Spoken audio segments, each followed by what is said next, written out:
जैसा कि मैंने कल कहा था कि किस तरीके से बड़ी बड़ी कंपनियां पॉलिटिकल पार्टीज को मदद करती हैं, और इस वक्त जो मदद हो रही है वो बीजेपी की हो रही है। वो इस तरीके से कि 22 मार्च 2017 को एक मनी बिल पारित हुआ लोकसभा में, जिसके कुछ क्लॉजेज हैं, जिसके कुछ अमेंडमेंट्स हुए, जो कि ये दर्शाते हैं कि ये सिर्फ अमेंडमेंट स्पेशली पॉलिटिकल पार्टीज़ के फ़ायदे के लिए हुई हैं, और कुछ महत्वाकांक्षी कंपनीज भी हैं जिनको फ़ायदा पहुंचने वाला है। सबसे पहली बात, ये तो सब लोग इस बात को जानते हैं कि हिंदुस्तान में होने वाले चुनाव में बड़ी बड़ी कंपनियों के पैसे से किस तरीके से असर डाला जाता है, किस तरीके से मतदान पर असर डाला जाता है, पूरे चुनाव के रुख को बदल दिया जाता है। पैसे खर्च करके, हेलीकॉप्टर पे घूमकर, हवाई जहाज़ पे लोग सफ़र करते हैं और एक दिन में 4 जगह 5 जगह भाषण देते हैं। तो ये जो अमेंडमेंट हुआ है 22 मार्च 2017 को,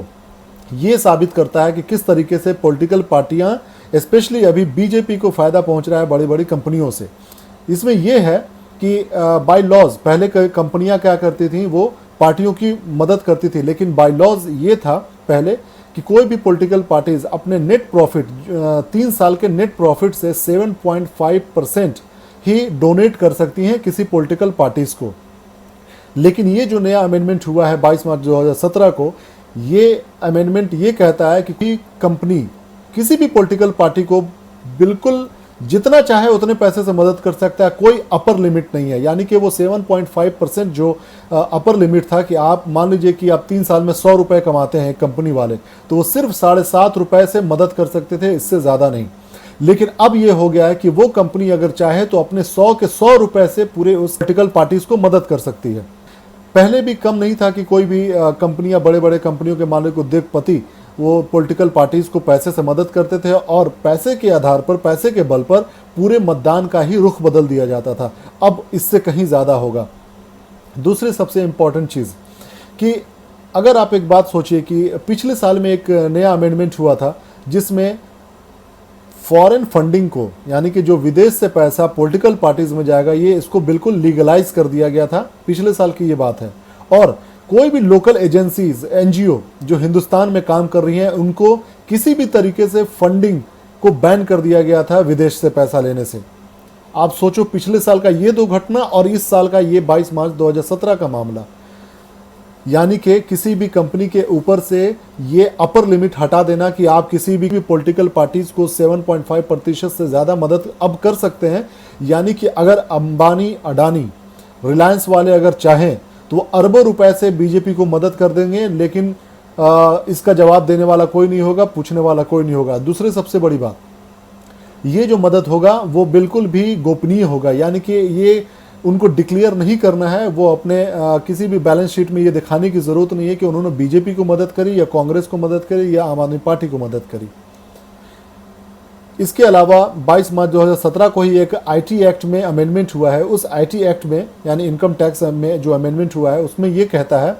कि कोई भी इनकम टैक्स ऑफिसर, यानी कि इनकम टैक्स अगर किसी के घर में जाकर छापा मारना है, उनके यहाँ रेड मारनी है, तो वो बिना कोर्ट के ऑर्डर लिए वो जाकर उनके यहाँ छापा मार सकते हैं, रेड मार सकते हैं, और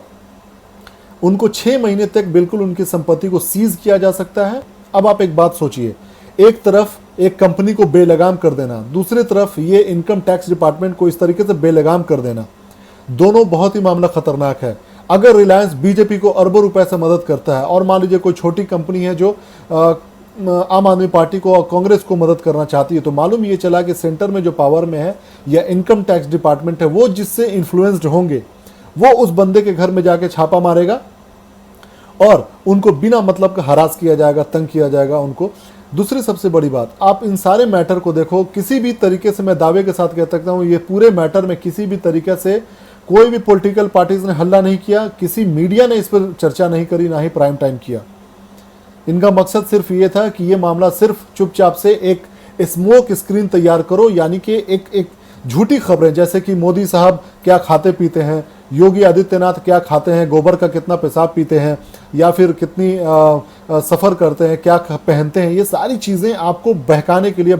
एक दूसरे नज़र से आपके ये सारे मामले को हटाने के लिए इस्तेमाल किया गया था, ताकि ये बिल के ऊपर किसी की नज़र ना जाए और इससे किसी की नीयत का पता ना चले कि बीजेपी की नीयत क्या है इस नए बिल में अमेंडमेंट से। अब आप एक बात सोचो कि कोई एक कंपनी विदेश में बैठा हुआ है, काम कर रहा है, जैसे कि लीगल कर दिया गया है विदेश के फंड को, और हिंदुस्तान के अंदर में कोई एक कंपनी खोल देता है, छोटी कंपनी, मान लीजिए एक ऐसा कंपनी है जो देशद्रोही है, चाइना से स्पॉन्सर्ड है या पाकिस्तान से स्पॉन्सर्ड है, अगर वो कंपनी खोल देता है हिंदुस्तान में और वो अगर चाहे किसी देशद्रोही नेता को स्पॉन्सर करना, उसे सेंटर में लेकर आना, तो आप सोचिए कि मामला कितना खतरनाक होगा और देश किस दिशा में बढ़ेगा। ये जो भी बिल पास हुआ है 22 मार्च 2017 को, आप इसको नेट पे सर्च कर सकते हैं। 40 तरह के अमेंडमेंट नए बिल पास हुए हैं और कुछ आईटी एक्ट में और कुछ मनी बिल पास हुए हैं। मनी बिल में सिर्फ इसलिए हल्ला नहीं हुआ क्योंकि मनी बिल लोकसभा में सिर्फ इसकी ज़रूरत होती है बहुमत की, और बहुमत से अगर वो लोकसभा में पारित हो जाता है तो राज्यसभा में इसकी जाने की ज़रूरत नहीं होती है। ये केस सिर्फ लोकसभा के मामले मनी बिल के मामले में है। मनी बिल के लिए राज्यसभा में जाकर वहां पर बहुमत लाने की ज़रूरत नहीं पड़ती है। लोकसभा में अगर आपने 2/3 और बहुमत ला दिया आपने, तो वो बिल पारित हो जाता है, वो एक लॉ बन जाती है। तो इससे आप ये सोचिए कि मैंने जो कहा था कि बीजेपी को इससे कैसे फ़ायदा होगा, ये बिल्कुल खुलेआम इससे फ़ायदा होगा। करोड़ों अरबों रुपए का माफ़ किया जा रहा है। 500 करोड़ रुपए माफ़ किया गया अभी अडानी के किसी तरीके के टैक्स को लेकर। अगर वो मान लो 500 करोड़ रुपए सीधे वो बीजेपी के पॉकेट में जाता है, तो आप ये समझ सकते हैं कि वो 500 करोड़ रुपए हिंदुस्तान में किस तरीके से पूरे मैटर को चेंज किया जा सकता है, पूरे मतदान के तरीके को बदला जा सकता है, पूरे सिस्टम को बदला जा सकता है, करप्ट किया जा सकता है। सोचो ये बिल, ये एक लॉ बन गया। अब इसको चेंज भी करना पड़ेगा, तो लोकसभा में या राज्यसभा में आपको उतनी बहुमत चाहिए ताकि इसमें किसी भी तरीके के चेंजेस लाए जा सके, जो कि बहुत ही कम देखने को मिलता है। अगर कोई एक पॉलिटिकल पार्टी दूसरे पॉलिटिकल पार्टी से नफरत करता है या किसी पर्सनल खुन्नस निकालना चाहता है, तो वो क्या करेगा, आईटी डिपार्टमेंट का इस्तेमाल करेगा, ज़बरदस्ती किसी के घर में रेड मरवाएगा। उससे क्या होगा कि लोकतंत्र का पूरा स्ट्रक्चर ही चेंज हो जाएगा।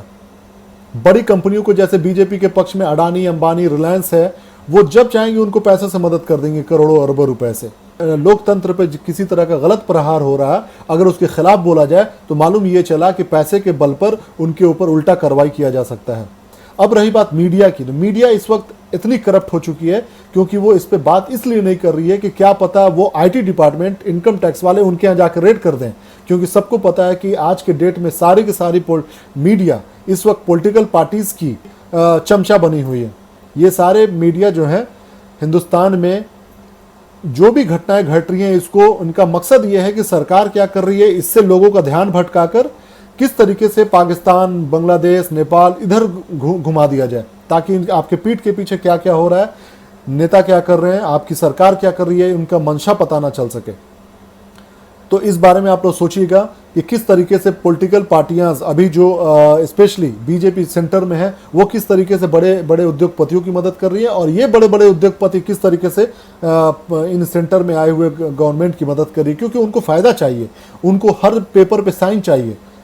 सरकार आंख बंद करके किसी भी तरीके से ज़मीन किसानों से छीन कर उद्योगपतियों को दे दे।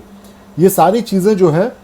ये सिर्फ इसलिए हैं ताकि एक दूसरे का ये लोग फ़ायदा पहुंचाते रहें और आम गरीब जनता वो सड़क पे मरती रहे, किसान आत्महत्या करते रहें, बेरोजगारी बढ़ती रहे, गरीब और गरीब होता जाए, अमीर और अमीर होता जाए। Thank you very much. जय हिंद, जय भारत।